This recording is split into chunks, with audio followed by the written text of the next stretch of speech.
ইহুদিদের সবচেয়ে বড় ষড়যন্ত্র হলো ইসলাম ও মুসলমানদের এই সন্তানগুলোকে ইহুদি কালচারে, বেঈমানদের কালচারে গড়াতে হবে। এটা হলো তাদের বড় টার্গেট।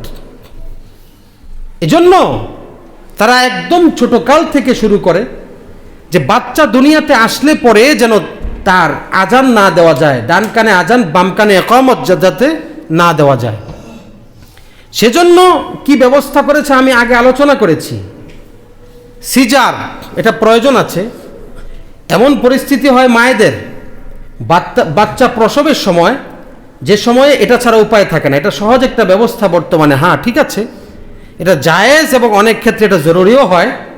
কিন্তু এটার পিছনে যা তাদের যে ষড়যন্ত্র সেটা হলো যে বাচ্চা প্রসবের পরে, সিজার হওয়ার পরে বাচ্চাটাকে অনেক টাইম পর্যন্ত তারা নিজেদের কাছেই রাখবে, বাচ্চার গার্ডিয়ানদের কাছে দিবে না। কেন? যাতে তারা আজান ইকামতের কথা ভুলে যায়, আজান ইকামত আর দিতে না পারে।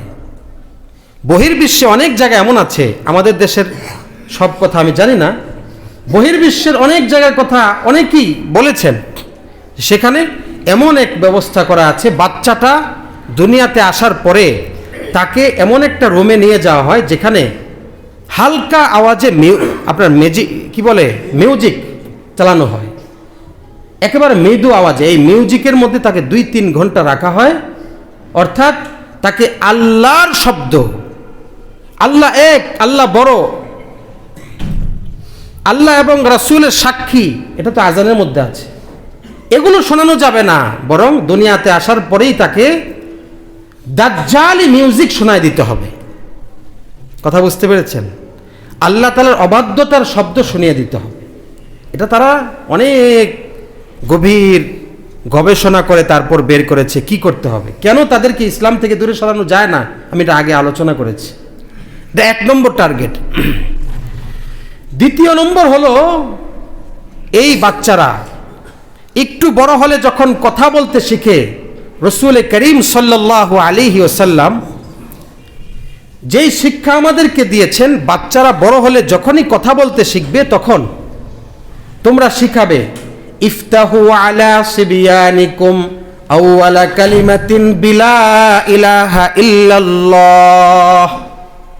যখনই বাচ্চারা বড় হবে, কথা বলতে শিখবে, তখন তাদেরকে লা ইলাহা ইল্লাল্লাহ এটা বলতে শিখাবে, এটা বলা শিখাবে। কিন্তু ইহুদি বেঈমানরা কি করলো? মোবাইল দিয়ে দিল আমাদেরকে, যে এই বাচ্চারা যখনই ছটফট করবে তখন মোবাইল দিয়ে দিতে হবে। খাবারে মনোযোগী করার জন্য, খাবার যাতে ঠিক মতো খায় সেজন্য তার হাতে মোবাইল দিয়ে দিতে হবে। মোবাইলের মধ্যে কার্টুন দেখবে, অশ্লীল নাচ দেখবে, গান বাদ্য শুনবে আর তাকে খাওয়াবে। তো ছোট কালেই তাকে গান বাদ্যের আওয়াজ শোনানো হচ্ছে, কালিমা না শুনে। যখন বাচ্চাটা কথা বলতে শিখে তখন কার্টুনের ওই কাহিনী তাকে দেখানো হচ্ছে, শোনানো হচ্ছে।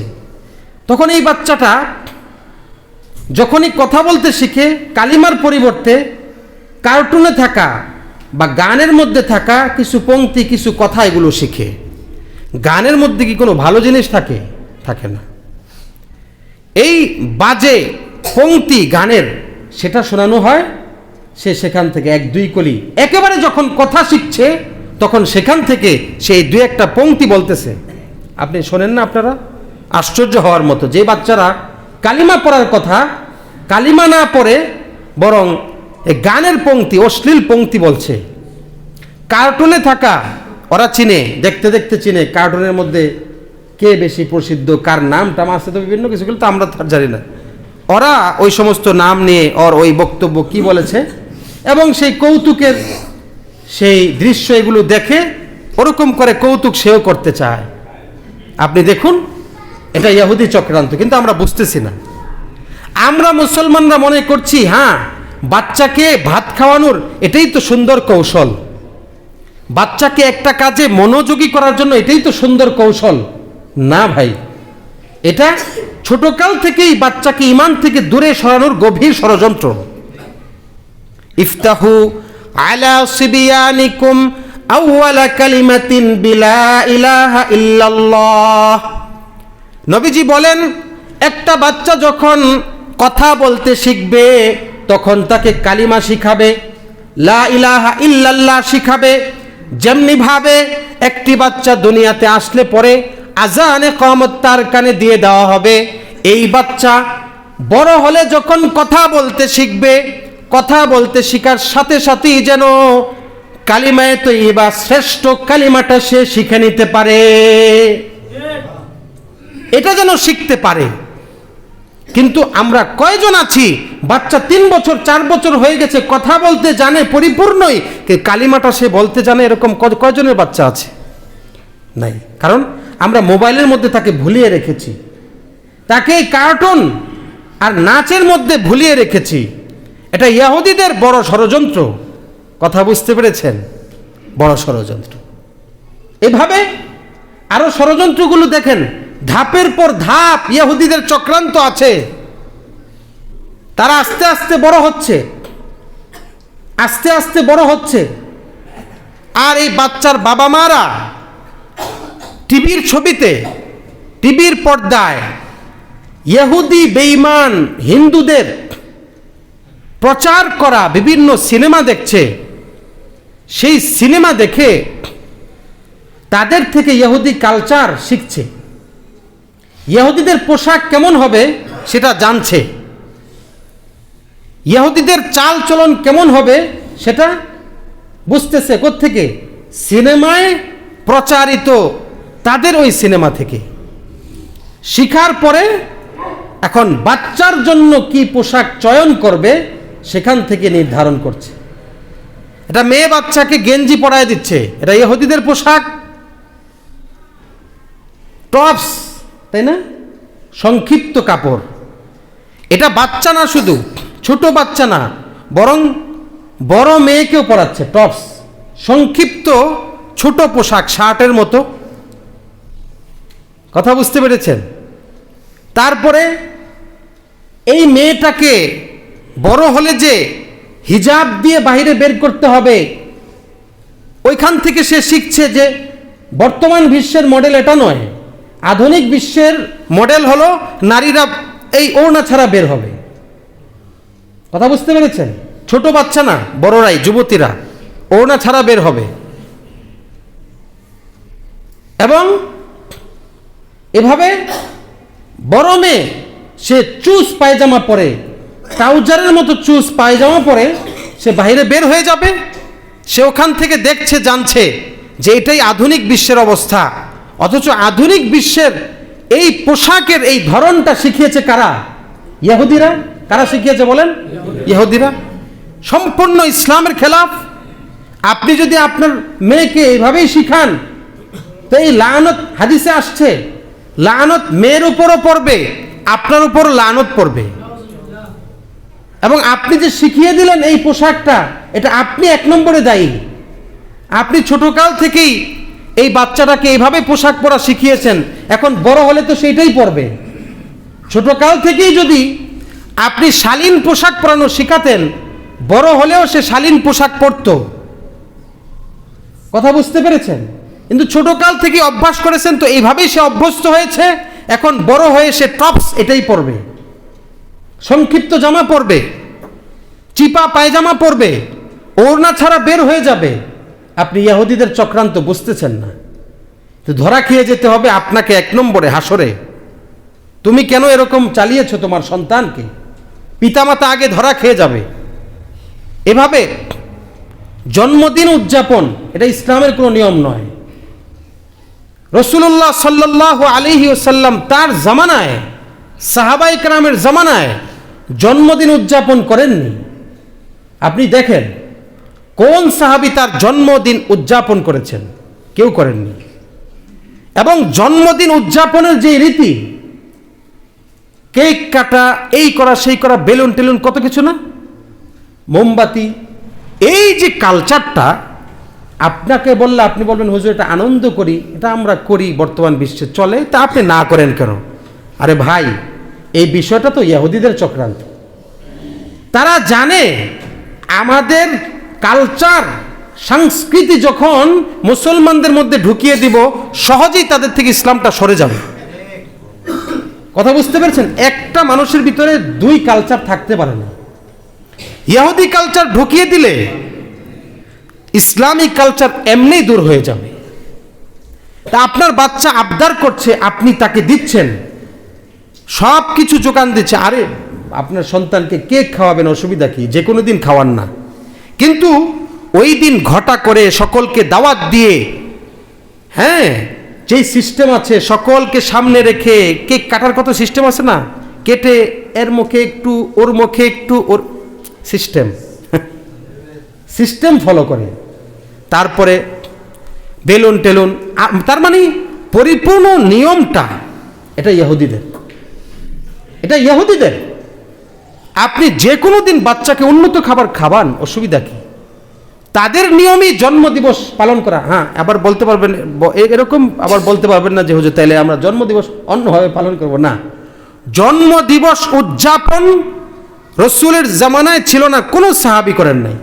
আমাদের আদর্শ রাসূলুল্লাহ সাল্লাল্লাহু আলাইহি সাল্লাম জামাতে সাহাবা করেন নাই, কিন্তু এই কালচার আমরা গ্রহণ করছি, পোশাক আমরা গ্রহণ করছি, একসঙ্গে চলাফেরা আমরা গ্রহণ করছি। দেখেন, কোরআন এই মুমিনদের জন্য, মুসলমানদের জন্য সবচেয়ে বড় দৌলত এবং নিয়ামত। এই কোরআন থেকে বঞ্চিত করবার জন্য ইহুদিদের চক্রান্ত, যে একদম সকাল থেকে স্কুল চালু করে দাও, ভোরবেলা। আগেরকার সময়ে প্রতিটা মুসলিম বাচ্চাকে কোরআনের মক্তবে যেতেই হতো, কিন্তু তা না করে বর্তমানে সকল স্কুল প্রায় তাদের নিয়ম হলো ভোর থেকে, মানে ফজরের আনুমানিক 1-1.5 ঘন্টা পর থেকেই বাস তাকে স্কুলে ক্লাস করতে হবে। এখন বলতে পারেন হুজুর অসুবিধা কি, 4টা পর্যন্ত পড়ে তারপর কোরআন পড়বে? না, দুনিয়াবী শিক্ষা আগে না কোরআনের শিক্ষা আগে? কোরআনের শিক্ষাটা, আল্লাহ শব্দটা, কোরআনের আয়াতের শব্দটা যখন দিলে বসে যাবে সকালবেলা, এরপরে যখন সে কাজ করবে সব কাজে বরকত হবে, মুমিনের সব বিষয়ে বরকত হবে এবং রহমত লাভ হবে। আগেই যদি দুনিয়াবী শিক্ষাটা দেওয়া হয়, সারাদিন সে ক্লান্ত হয়ে বিকালবেলা আরবি এই পড়াটা তার ভালোভাবে ঢুকবে না, এর মধ্যে সে উদ্যমতার সাথে, আগ্রহের সাথে সে অংশগ্রহণ করবে না, অনেকে আসবেই না। এটা ইহুদিদের চক্রান্ত, ইহুদিদের চক্রান্ত। আমরা বুঝছি না, তারা আমাদের থেকে যেটা চায় সেটা হলো ঈমানকে সমূলে উঠিয়ে দিতে হবে। ঈমানকে গোড়া থেকেই উঠিয়ে দিলে আস্তে আস্তে অটোমেটিক তারা বেঈমান হয়ে যাবে। অটোমেটিক কি হয়ে যাবে? বেঈমান হয়ে যাবে। আমার ভাইয়েরা, সময় থাকলে আরো বলবো, অনেক চক্রান্ত, অনেক ষড়যন্ত্র তাদের। যখন ভারত উপমহাদেশ স্বাধীন হয়েছে, না, ইংরেজরা যখন ভারত উপমহাদেশকে দখল করে নিল, দখল করে নেওয়ার পরেই তারা যে কাজটা করেছে সেটা হলো ভারত উপমহাদেশের 80,000 মাদ্রাসা ধ্বংস করে দিয়েছে। কেন? কারণ এই মাদ্রাসা থেকেই ইসলামের আলো ছড়ায়, এই মাদ্রাসাগুলো ইসলামের দুর্গ, এই দুর্গগুলো থেকেই সারা দেশে, সারা উপমহাদেশে ইসলামকে সুরক্ষিত রাখা হবে, এখান থেকে আলেম তৈরি হবে। সুতরাং আলেম তৈরি করতে দেওয়া যাবে না, কোরআনের যেই ভিত সেটাকেই ধ্বংস করে দিতে হবে। 80,000 মাদ্রাসা তারা ধ্বংস করে দিয়েছে। সেই চক্রান্ত আজও আছে, আজও চলছে, সুকৌশলে তারা করছে। আমার ভাইয়েরা, খুব ভালোভাবে বুঝবেন, আমাদের সন্তানদেরকে আজকে কোরআন পড়াচ্ছি না, অনেক কিছু থেকে বঞ্চিত করে দিচ্ছি। সবচেয়ে বড় জিনিসটা থেকে তাদেরকে বঞ্চিত করে দিচ্ছি। আল্লাহ রব্বুল আলামিন কোরআনে বলেছেন, লা ইয়াতিহিল বাতিলু মিন বাইনি ইয়াদাইহি ওয়ালা মিন খালফি। এই কোরআন হলো এমন কিতাব যার কাছে সামনে থেকে, পিছন থেকে, ডান থেকে, বাম থেকে কোনো ভুল আসতে পারে না, কোনো বাতিল আসতে পারে না, অন্যায় আসতে পারে না। দুনিয়ার কোনো কিতাবের মধ্যে ভুল থাকতে পারে, গলত থাকতে পারে, ত্রুটি থাকতে পারে। এবছর একরকম, আরেক বছর আরেক রকম হবে, সংস্কার হবে। কোরআন এমন কিতাব রসুলের উপর অবতীর্ণ হওয়ার পর থেকে কিয়ামত পর্যন্ত থাকবে, একটা শব্দ ব্যতিক্রম হবে না এবং একটা শব্দকে নিয়ে কেউ ভুল আখ্যা দিতে পারবে না। এই কোরআন সেই কোরআন। আল্লাহ রব্বুল আলামিন স্পষ্ট কোরআনের শুরুতেই চ্যালেঞ্জ ছুড়ে দিয়েছেন, যালিকাল কিতাব লা রাইবা ফি, এটা এমন কিতাব যার মধ্যে বিন্দু মাত্র কোনো সন্দেহ নেই, সন্দেহহীন সন্দেহ মুক্ত এক কিতাব। এই কিতাব পড়ার জন্য, এই কিতাব জীবনে আনার জন্য, বাস্তবায়ন করার জন্য সাহাবায়ে কেরাম জীবনকে উৎসর্গ করে দিয়েছেন। একটা সূরা শিখার জন্য বছরের পর বছর নবীর কাছে পড়ে থেকেছেন। এই হলো সেই কিতাব। আল্লাহ রাব্বুল আলামিন বলেন, ওয়া হাযা কিতাবুন আনজালনা মুবারাকুম মুসাদ্দিকুল লাযী বাইনা ইয়াদাইহি। এই কিতাব হলো বরকতময় এক কিতাব। যে ব্যক্তি এটা তেলাওয়াত করবে জীবনে বরকত হবে, যে ব্যক্তি এই কোরআনের অর্থ পড়বে তার জীবনেও বরকত হবে, যে এই কোরআনের তাফসীর পড়বে তার জীবনেও বরকত হবে, কোরআনের দিকে তাকাবে সওয়াব হবে, কোরআন ধরবে সওয়াব হবে, কোরআনকে ভালোবাসবে সওয়াব হবে। ভাইরা রে, বড় আফসোসের সাথে বলতে হয়, কোরআন তাকের মধ্যে পড়ে থাকে, সব কিছু পড়ি কিন্তু কোরআনকে আমরা পড়ি না। কোরআন এতই অবহেলিত হয়ে গেল, হাসরের ময়দানে এই কোরআন আল্লাহর কাছে অভিযোগ করবে, ইয়া কওমি ইয়া রব্বি ইন্না কওমি হাদাল কিতাব মাহজুরা, ইয়া রব্বি ইন্না কওমি ইত্তাখাযু হাদাল কুরআনা মাহজুরা। হে রব, এই জাতি আমি এই কোরআনকে অবহেলা করে সেলফের মধ্যে ফেলে রেখেছে, পড়ে নাই। আল্লাহর কাছে অভিযোগ করবে, এত দামি এই কিতাব, এই কোরআন এত দামি কোরআন, আমরা এটাকে ফেলে রেখেছি। ভাইরা দেখেন, এই কোরআন হাসরের ময়দানে সুপারিশ করবে কোরআন যে পড়বে তার পক্ষে। হাদাল কোরআন ইয়াশফা, আল্লাহর কাছে সুপারিশ করবে। একমাত্র ঝগড়া করবে এই কোরআন আল্লাহর সাথে, আল্লাহ এই কোরআন দিনে পড়েছে, সে রাতে পড়েছে, আপনি তাকে আযাব দিতে পারবেন না, আপনি তাকে শাস্তি দিতে পারবেন না। আর এই কোরআন থেকে আমার সন্তানরা বঞ্চিত, এটা কিভাবে সম্ভব? এটা কিভাবে সম্ভব? এই কোরআনের ইলম শিখার জন্য এক তাবি, যার নাম হলো কাসির ইবনে কয়েস, সুদূর মদিনা থেকে একটা ইলম শিখবে, সুদূর মদিনা থেকে চলে এসেছে সিরিয়ার দামেস্কে। আবু দারদা রাদিয়াল্লাহু আনহু দামেস্ক, বর্তমান সিরিয়া, যেটাকে রসুলের জমানায় শাম বলা হতো, কিছুদিন আগে স্বাধীন হলো, স্বৈরাচার পালিয়ে গেল।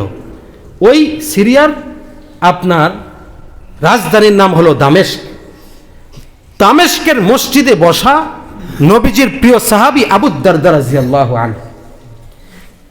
কাসির ইবনে কয়েস সুদূর মদিনা থেকে অনেক কষ্টে চলে এসেছেন দামেস্কের এই মসজিদে। আবু দারদা থেকে একটা হাদিস শুধু জানবেন। এসে আবু দারদাকে বলছে, ও আল্লাহর নবীর সাহাবী, আমি শুনেছি আপনার কাছে একটি মাত্র হাদিস আছে যেটি আপনি রসুল থেকে বর্ণনা করেন, আমি সেটা আপনার থেকে শিখার জন্য এসেছি। আবু দারদা রাদিয়াল্লাহু আনহু বললেন, একটা হাদিস মাত্র জানার জন্য এত কষ্ট করেছ, নাকি তোমার ব্যবসা বাণিজ্য উদ্দেশ্য আছে? কাসির ইবনে কয়েস বলে, ও সাহাবী, না না না, ব্যবসা উদ্দেশ্য নয়, একটা হাদিস জানার জন্য শুধু আপনার কাছে এসেছি। সুবহানাল্লাহ। কি হাদিস? ওই হাদিসটা হলো, উনি তখন তাকে শিখালেন যে মান সালাকা তরিকা ইয়ালতামিসু ফীহি ইলমা সাহালাল্লাহু লাহু তরিকান ইলাল জান্নাহ। কেউ যদি এমন পথ অবলম্বন করে যেই পথ দ্বারা সে ইলম অন্বেষণ করবে, কোরআন শিখবে, এমন পথের দিকে যদি অগ্রসর হয়, আল্লাহ পাক জান্নাতে যাওয়া তার জন্য সহজ করে দেবেন। ওয়া ইন্নাল মালাইকাতা লা তাদউ আজনিহাতাহা রিদান লিতালিবিল ইলম।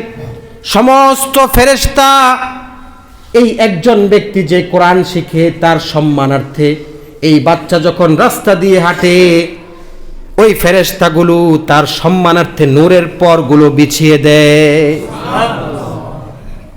ওয়া ইন্নাল আলিমা লা ইস্তাগফিরু লাহু মান ফিস সামাওয়াতি ওয়াল আরদ হাত্তাল হিতানি ফি জাওফিল মা।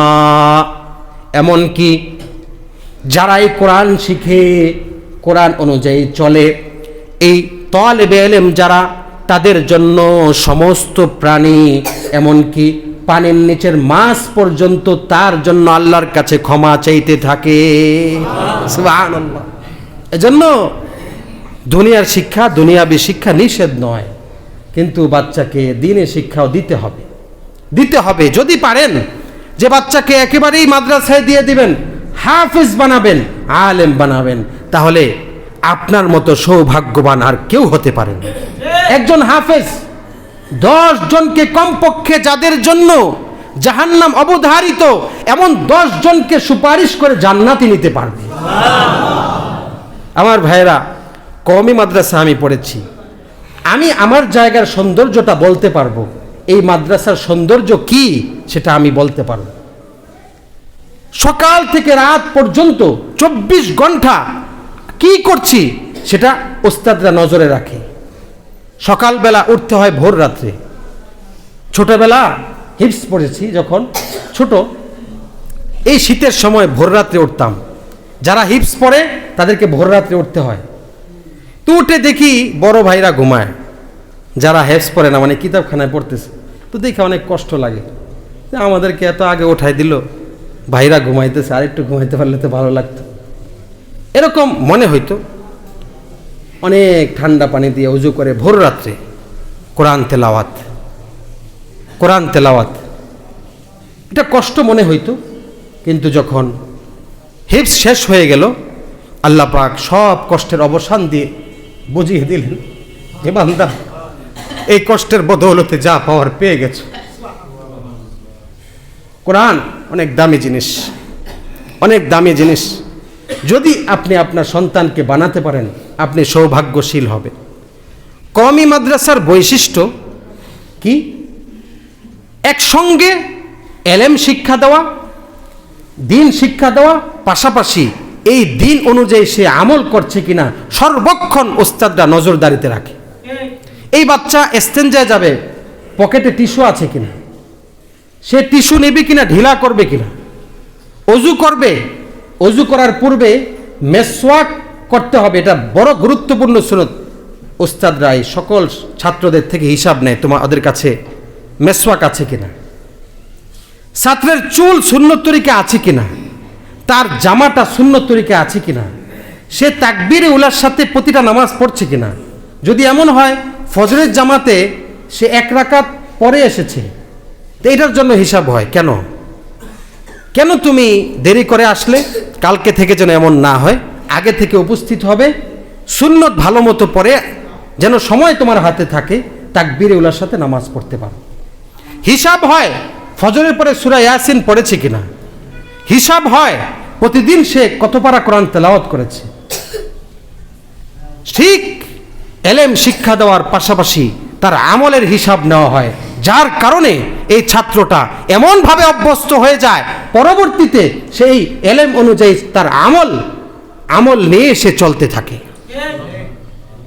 এটা আমার চোখে দেখা। আজও আমরা দেখি কওমি মাদ্রাসার এই যে এক বৈশিষ্ট্য, দেখেন পড়েছি, এখনো পড়াচ্ছি, চোখের সামনে দেখি যে বাচ্চারা কিভাবে ওস্তাদের আদবের প্রতি খেয়াল রাখে। আপনি আশ্চর্য হবেন, বসে আছে একজন ওস্তাদ, ওস্তাদের এই মুহূর্তে কি লাগবে এই বাচ্চাটা খেয়াল করে, ওস্তাদের আদেশের অপেক্ষা করে না। কাশি এসেছে ওস্তাদের, এখন পানি দরকার, দৌড়ে পানি নিয়ে আসবে, এটা বলতেও দেরি লাগে না, বলার প্রয়োজন হয় না, তার আগেই পানি উপস্থিত। সুবহানাল্লাহ, কি আদব! এই আদব উস্তাদের প্রতি, এই আদব আপনি কোথায় পাবেন? এই আদবটা কিসের বরকত? এলমে ওয়াহির বরকত। ঠিক এলমে ওয়াহি শিক্ষাদানের পাশাপাশি এটার উপর আমলের যে প্র্যাকটিস করানো হয়, তার বরকতে এই ফলাফলটা আমরা কওমি মাদ্রাসা থেকে পাই। উস্তাদরা কখনো, কোনো ছাত্র কখনো উস্তাদের সামনে আসন ধরে বসে না, নামাজের শুরুতে বসবে, না হয় এক হাঁটু উঠিয়ে বসবে, ওস্তাদের সাথে যেন বেয়াদবি না হয়। ছাত্র ওস্তাদের সাথে কথা বলতে গিয়ে নিম্ন স্বরে কথা বলে, ওস্তাদ বলেছে এমনি করো, এভাবেই করে, আর ব্যতিক্রম করে না। ইল্লা মাশাআল্লাহ, দুই একজন তো ব্যতিক্রম, বেশিরভাগ এটা চোখে দেখা, আজও দেখছি, আলহামদুলিল্লাহ। এজন্য উস্তাদকে ছাত্রদেরকে, সন্তানকে এলমে ওয়াহির ছায়াতলে নিয়ে আসুন। এই সন্তান মাতা পিতার অবাধ্য হবে না, আপনার অবাধ্য হবে না। আল্লাহ কোরআনে বলেছেন, যেই শিক্ষাটা সে সেখানে পায়, আনিশকুরলি ওয়ালি ওয়ালিদাইক, আল্লাহ বলেছেন ও বান্দা আমার শুকরিয়া আদায় করবা, এর পরেই তোমার জন্য যে নির্দেশ সেটা হলো পিতামাতার সাথে ভালো আচরণ করতে হবে। আরেক জায়গায় ওয়াকাযা রাব্বুকা আল্লা তা'বুদু ইল্লা ইয়্যাহ ওয়া বিল ওয়ালিদাইনি ইহসানা। প্রথমেই এখানে আল্লাহ বলছেন যে আল্লাহর ইবাদত ছাড়া ভিন্ন কোনো ইবাদত করা যাবে না, কারো ইবাদত করা যাবে না। ওয়া বিল ওয়ালিদাইনি ইহসানা, দ্বিতীয় নির্দেশ পিতামাতার সাথে ভালো ব্যবহার করতে হবে। এখানেও একই কথা, এই শিক্ষা সে পায়, সে হাদিসে পড়ে এই কথা যে পিতামাতার সাথে যদি খারাপ আচরণ করি তাহলে দুনিয়াও শেষ, আখিরাতও শেষ। আপনি ম্যাক্সিমাম এই আলেমদেরকে দেখবেন পিতামাতার সাথে ভালো ব্যবহার করে, পিতামাতার হক আদায় করে। যারা এই কোরআনের ছোঁয়া পায়, এলেমের ছোঁয়া পায়, অবশ্যই এটা চোখে দেখা। 5টা ছেলে আছে এক ব্যক্তির, 4 জন উচ্চ শিক্ষিত জেনারেল লাইনে। দেখেন, আমি দৃষ্টান্ত দেওয়ার জন্য বলছি, কোনো শিক্ষাকে ছোট করা না। দুনিয়াবী শিক্ষার অনেক সাইড দরকার আছে, না করছি না, কিন্তু আমি দৃষ্টান্ত দিয়ে বুঝাচ্ছি এলমে ওয়াহির গুরুত্বটা, যে 5 জনের মধ্যে একজন আলেম। বাবা বলেছে এই কথা, 4 জন ছেলে অনেক শিক্ষিত এবং তারা অনেক সম্পদশালী। আমি বৃদ্ধ হবার পরে 4 ছেলের একজনও খোঁজখবর নেয় না, শুধু খোঁজখবর নেয় ওই ছেলেটা, যেই ছেলেটাকে আমি আলেম বানিয়েছি, এটাই আমার খোঁজখবর রাখে।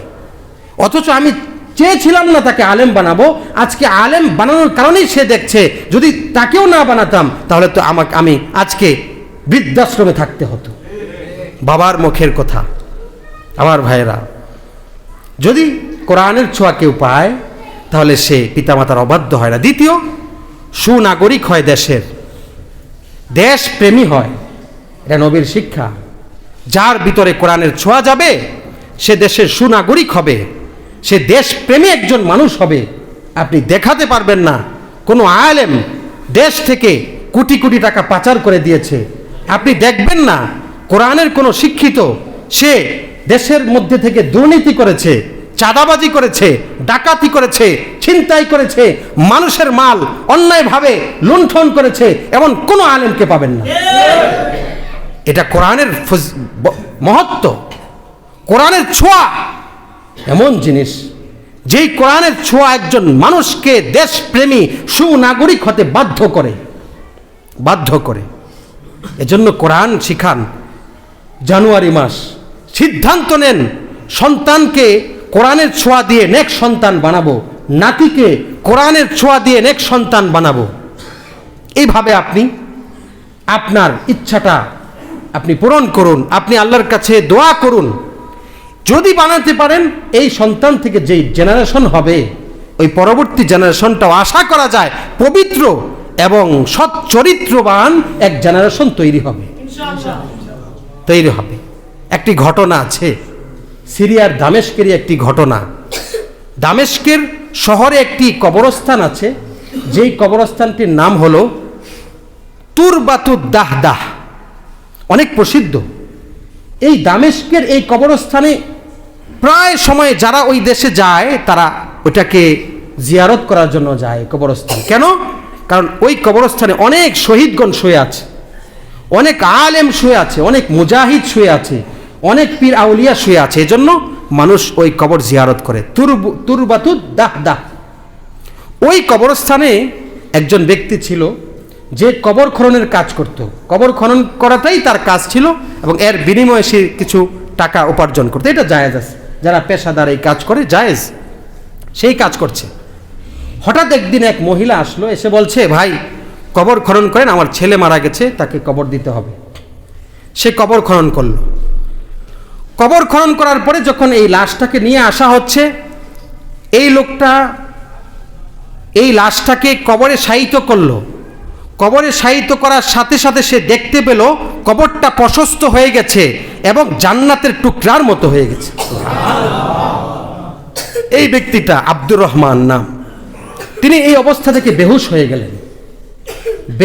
গেলেন। অনেক চেষ্টার পরে মানুষ তাকে হুঁশে আনলো। এই হলো একদিনের ঘটনা। 2-3 মাস পরে আবার ঠিক এই মহিলাই আবার এসেছে। হয়তোবা সিরিয়ায় তো অনেক দিন যাবৎ যুদ্ধ হয়, যুদ্ধের কবলে পড়ে এক একজন ছেলে তার মারা যাচ্ছে। 3 মাস পরে আবার এই মহিলা এসে বলছে, কবর খনন করো, আরেকটি লাশ দাফন করতে হবে আজ। সে কবর খনন করেছে। কিছুক্ষণ পরে লাশ আনা হয়েছে। সে তো জানে এই মহিলাটা আগের মহিলা। লাশ এবার রাখার সাথে সাথে আবার আগের মতো অবস্থা। এখন তার একটু সাহস হয়েছে, সে আগের ঘটনা যেহেতু জানে, এখন আর বেহুশ হয় নাই। সচক্ষে দেখেছে কবর প্রশস্ত হয়ে গেছে এবং জান্নাতের টুকরার মতো হয়ে গেছে। সুবহানাল্লাহ। দাফন শেষ, সবকিছু সম্পন্ন। সে মহিলাকে বলছে, আপনি বলুন আপনার ঘটনা। অত্যন্ত কান্না জড়িত কণ্ঠে মা বলছে তার 2টা সন্তান মারা গেছে, যে আমার একের পর এক সন্তান মারা গেছে, আমি অত্যন্ত ব্যথিত। তো ওই কবর খননকারী বলছে, আমি আপনার কাছে জানতে চাই এই ছেলেরা কি আমল করত। তখন মহিলা বলছে যে আমার প্রথম যে সন্তান সে কোরআন শিখত। সুবহানাল্লাহ। কোরআনের ছাত্র ছিল। আর দ্বিতীয় যে সন্তান সে কাঠ মিস্ত্রি ছিল, সে এই কাজ করে উপার্জন করত এবং এইটা দিয়ে আমার প্রথম সন্তান তার যাবতীয় খরচের ব্যবস্থা করত, এই কাজটা করত। তখন ওই ব্যক্তি বুঝে গেছে যে একজন দ্বীনে এলেম শিখে আরেকজন দ্বীনে এলেমের সহযোগী, এই কারণেই আল্লাহ পাক তাদেরকে মর্যাদা দিয়ে দিয়েছেন। সুবহানাল্লাহ। তখন সঙ্গে সঙ্গে ওই আব্দুর রহমান কবর খননকারী সে বুঝে গেছে দুনিয়ার মধ্যে শ্রেষ্ঠ যে কাজ সেটা হলো দ্বীন শিখা, কোরআন শিখা। আমাকে সেটা করতে চলে যেতে হবে। চলে গেছেন দামেস্কের বড় মসজিদে, সেখানে গিয়ে কোরআন শিক্ষা শুরু করেছেন। করতে করতে তিনিও একজন বড় আলেম হয়ে গেছেন। আমার ভাইয়েরা, দ্বীন শিখান, সন্তানকে দ্বীন শিখান। যদি পারেন মাদ্রাসায় দিয়ে দেন, একদম হাফেজ আলেম তাকে বানান। আপনি একজন দুনিয়ার মধ্যে এবং আখিরাতের মধ্যে শ্রেষ্ঠ একজন ব্যক্তি হবেন। হাসরের ময়দানে আপনার মাথায় নূরের টুপি পরানো হবে শুধুমাত্র এই সন্তানের বদৌলতে। যদি তা না পারেন, যে সন্তানকে আপনি জেনারেল শিক্ষায় শিক্ষিত করবেন, তবে আপনাদের কাছে আবেদন করব, হাত পা ধরে আবেদন করব, সেটা হলো সন্তানকে অবশ্যই প্রতিদিন, কখনো করলেন আবার কিছুদিন পরে আবার, এরকম না, নিয়মিতই তাকে 1 ঘন্টা তাকে কোরআনের কোনো ক্লাসে তাকে বসিয়ে দেন। কোরআনের কোনো ক্লাসে বসিয়ে দেন, যেখানে কোরআন শেখানো হবে, কিছু মাসালা শেখানো হবে, কিছু হাদিস শেখানো হবে। আমাদের আল আকসা মসজিদ আলহামদুলিল্লাহ নামাজ জুমা এর পাশাপাশি সাপ্তাহিক তাফসির হয়, দিন প্রচার, দিনের কাজ। প্রতিদিন জুমার দিন মাগরিবের পর তালিম হয়। আমরা বয়স্ক শিক্ষা কোরআন চালু করেছি, অনেক দিন চলেছে, আবার হয়তো আপনারা বসলে আমরা চালু করব। তো এখন মাগরিব থেকে এসা প্রতিদিন যারা স্কুল পড়ুয়া তাদের কোরআন শিক্ষার ব্যবস্থা করা হয়েছে, চলছে। এখানে কোরআন শুদ্ধ করার পাশাপাশি কিছু হাদিস, কিছু মাসালা, প্রয়োজনীয় ঈমান আকীদার বিষয়ে এবং নবীজির জীবনী থেকে কিছু অংশ একেবারে ভাগ করা, সিলেবাস দেওয়া আছে। প্রাইমারির জন্য কোনটা, যারা আপনার হাই স্কুলে পড়ে তাদের জন্য কোনটা, সিলেবাস ভাগ করা আছে। এই সিলেবাসটা সারা দুনিয়ার ভিতরে প্রায় 40টা দেশে চলছে। বাংলা ভাষায়ও সেটা হয়েছে। শিশুদের জন্য একরকম, তারপরে যারা 3তে পড়ে তাদের জন্য, 4-এ পড়ে তাদের জন্য একরকম। প্রত্যেকের বয়স এবং ক্লাস অনুযায়ী সিলেবাস দেওয়া আছে। তো সেই হিসাবে আমাদের এখানে ক্লাস চালু আছে, প্রতিদিন মাগরিব থেকে এশা চালু আছে। আবার এখানে জোহরের পরে মক্তব্য হয়। আমাদের এখানে যেটা সবসময় চলে, সেই মক্তবে আপনি দিতে পারেন, এখানেও এই সমস্ত পড়ানো হবে জোহরের পর থেকে 2টা থেকে। তো যারা স্কুলে পড়ে এদেরকে সে যে বয়সেরই হোক এখানে এনে দেন, আমরা এই খেদমতটুকু করতে রাজি আছি। আল্লাহ পাক তৌফিক দান করেন।